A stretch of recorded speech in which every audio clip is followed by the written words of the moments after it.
Straitway Truth Ministries, a controversial ministry at the intersection of Hebrew Israelism and Christian fundamentalism, accused of cult-like practices.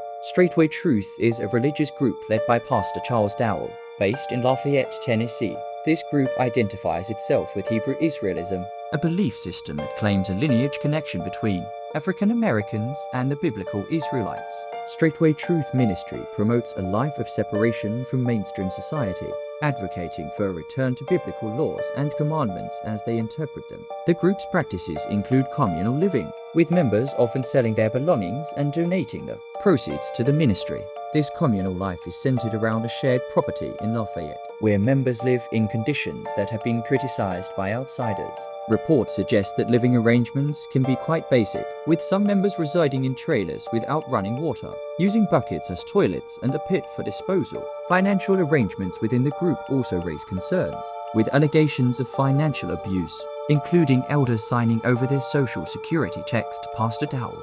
Straitway Truth has attracted attention not only for its religious practices, but also for its connections with notable individuals, including former NFL players. These connections have brought the group into the public eye, particularly through the controversy surrounding Kabeer Gbaja-Biamila, a former Green Bay Packer. Kabeer-Biamila has publicly identified with Straitway Truth and has been involved in several legal and familial disputes that shed light on the group's beliefs and practices. The involvement of former professional athletes has added a layer of complexity to the public perception of Straitway Truth, with some seeing it as lending the group a form of legitimacy, or at least visibility that it might not otherwise have. Criticism of Straitway Truth centers on allegations of cult-like behavior, including extreme control over members' lives, financial exploitation, and the social isolation of members from those outside the group. Former members have reported emotional and psychological abuse, as well as the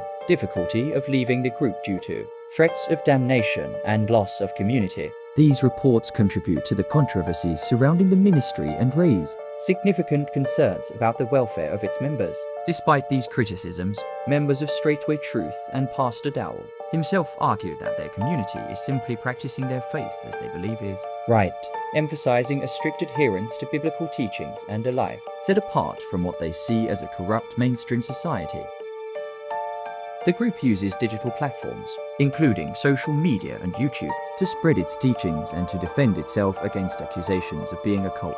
This digital presence has allowed Straitway Truth to reach a wider audience, drawing individuals interested in its message of religious purity and communal living. One member made a YouTube video advising the world that they are allowed only $50 per person per month. He also said that most things are paid for by the group. After reading up and doing research on this cult, it is apparent that they view women and children as property and not a human. There are also allegations of buying and selling underage children, but mainly females. They do not want their wives to be independent at all. There is a video on YouTube where he says that all they should be doing is cooking and cleaning. They also allow for the men to have more than one wife. They have locations around the world. Here are their locations: Georgia, Wisconsin, New York, Indiana, Kansas, Kentucky, Tennessee, District of Columbia, Michigan, Florida, Pennsylvania, and Canada. The men only marry virgins, and they must refer to her husband as master. There are videos on YouTube where you can see this firsthand. Pastor Dowell has a YouTube following of 215,000. He is on other platforms as well and seems to have a large following on them as well. He also has a special VIP for subscribers only. fee not subscribe, so I don't know what information is on it, but I assume it is related to their crazy ways. He may have done that so he can discuss beliefs that are not publicly accepted. They are known to be heavily armed at all times. When Pastor Dowell films videos, there is a large machine gun in the background, and they are known to have training, almost like a militia. They also claim to be sovereign citizens. There is a photo online celebrating Easter together, and it appears as though they are living in tents. Let me know what you think. Have you heard of this cult before? What are your impressions of it?